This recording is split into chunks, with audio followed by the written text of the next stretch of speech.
bago sasagot si ma'am. Okay. Hindi ko pa nababasa yung kanya statement. Pero pag nabasa ko na, maganda kami ng sagot. Kasi hindi ko rin palalampasin yung ginagawa nila sa akin. Ma'am, sasabihin na raw kayo ng NBI? I would gladly answer yung gusto nilang mga tanong na ipasagot.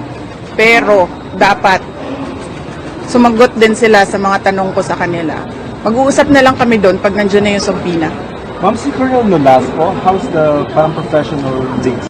This is the reason why we don't want to discuss confidential funds, and yan kaya may batas na bawal pag-usapan ng confidential funds. Ulit na namin sinasabi sa House of Representatives. Ma'am, pero tama po ba yung testimony kanina na it was you designated? We will wait for Colonel Nolasco. Next question, please. Ma'am? Last two. Maria, make it brief. Make it brief. PM said po na kung ganun po kadali magplano pagpatay sa presidente, paano pa kaya sa pagkaraniwan ng mamamayan? Kung ganyan kriminal na pagtatangka, hindi dapat pinapakit ang pas, yan ay aking papalagan, sabi ni PBBM. Oo. Diba? Pumalag nga yung buong bayan nung pinatay ng pamilya nila si Benigno Aquino Jr. O ano? Next question. Next question. Max, na-verbalize nyo na po ba sa administration yung tungkol sa renta sa inyo? Pagdito po kasi. Yes ma'am. Ay hindi pa ma'am. Nag-complain ako noon, if you can remember, in the media, and then they dismissed it. Everything is well documented with documents and videos, and nagsabi ang NSC na national security concern ang threat sa president, pero apparently they really do not consider the threat to the vice president as anything of a concern. So, what kind of country is this? Hindi ba kaparte ng gobyerno ang vice president? Hindi ba ako binoto ng mga tao? Hindi ba ako ang vice president ng buong Pilipinas, ng lahat ng mga Pilipino? Are you taking legal action, ma'am? Ma'am, I do not expect fairness from this government. Really, truly. That is the reason why I'm pussyfooting with court cases. We do not expect fairness.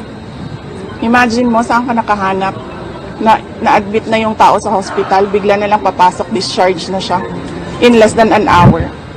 Saan ang hustisya dyan? Saan ang hustisya dito? Sa bayan. Last two questions, Ma'am, please. in-extend po yung detention order para kay Attorney Lopez. Ano po yung next steps niyo po for this? I questioned it doon kanina. Pinapahirapan pa nila ako. Ano sinabi nila? Dinetain nila yung tao dahil sa due process. Dahil, ano ba yung sinabi niya? Walang due process ang pagpapatanggal kay Gloria Mercado at iba pang officials ng Department of Education. Ano sinabi ko kanina? The position of a USEC and ASEC is a position of trust and confidence by the appointing authority. Ngayon, ang appointing authority ng USEC at ASEC ng DepEd is the President of the Republic of the Philippines. Dapat tinatanong ng House of Representatives bakit tinanggap ni Pangulong Marcos ang resignation ng mga USEC at ASEC na yon sa Department of Education. Last question. Bakit nila pinipinalize si Yusek Lopez?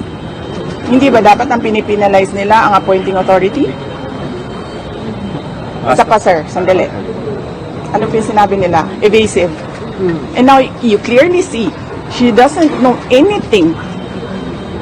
Nasa DepEd pa pala tayo. Pero pagdating natin sa OVP, makikita ninyo, she doesn't know anything about confidential funds. So saan doon ang evasive answers?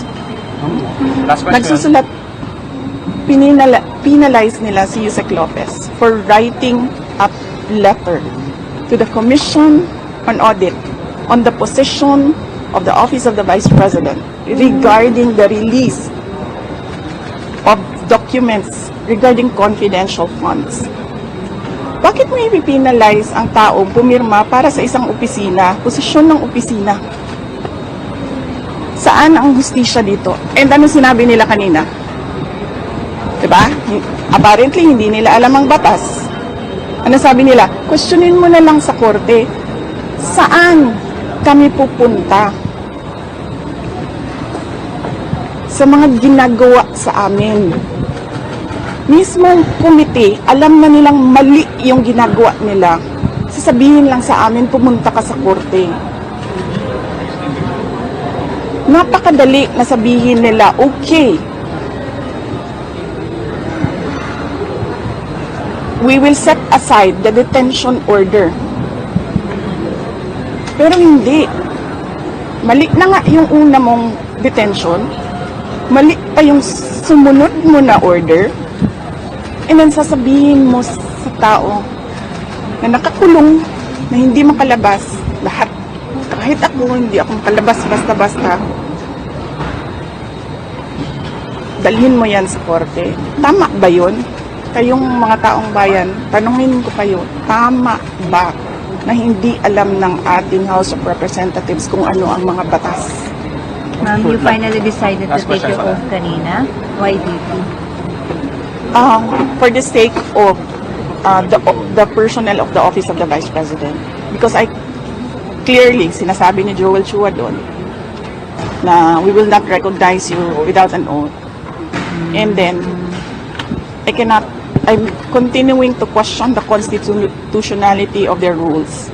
Pero I cannot help the personnel of the Office of the Vice President if I have no personality to speak in that hearing. So I had to take that oath. Pero, okay lang. Hindi naman ako galit sa inyo. Nagpapasalamat ako sa inyo sa tulong ninyo kay Yusek Lopez at sa lahat ng OVP personnel. Will you go up to the Supreme Court to question? Because may jurisprudence naman on contempt powers of Congress. Yun ang sinasabi ko, sir, no? Parang, we don't trust anyone anymore in this country. We don't expect justice anymore in this country. This is clear political harassment. This is clear political persecution. Pag-threat sa'yo, baliwala. Pag-threat sa kanila, national security. Saan ka? One point na lang. Yung pong testimony ni Fajardo, do you think that will hold water as far as maybe pinning you down is concerned, or doesn't establish anything? If they file cases or an impeachment case, whatever case, we will answer that in the proper venue. Kung meron man silang hanap na mali doon. But apparently, nakikita nyo kanina na uubos na yung tanong nila, hindi pa sila makapag-contempt kay Edward. Kasi nagsasabi ng totoo yung tao. Ma'am, you said contempt. Are you expecting again any contempt sa hearing ngayon? Yes, we expect that. We expect contempt, detention. We expect, ang term ni Yusek Laika is terrorizing me. We expect them to terrorize the Office of the Vice President personnel. Ma'am, your message to President Bongbong Marcos when he said na papalagan daw po na itong death threat ninyo, hindi niya palalampasin. Yes, sinabi ko na kanina, papalagan ko din yung ginagawa nila sa akin. Ma'am, speech yata sa speaker. I mean, we don't know the content. Yes. Kaya ako kayo binibigyan ng interview para huwag kayo makinig sa kanya. Thank you. Salamat. Thank you.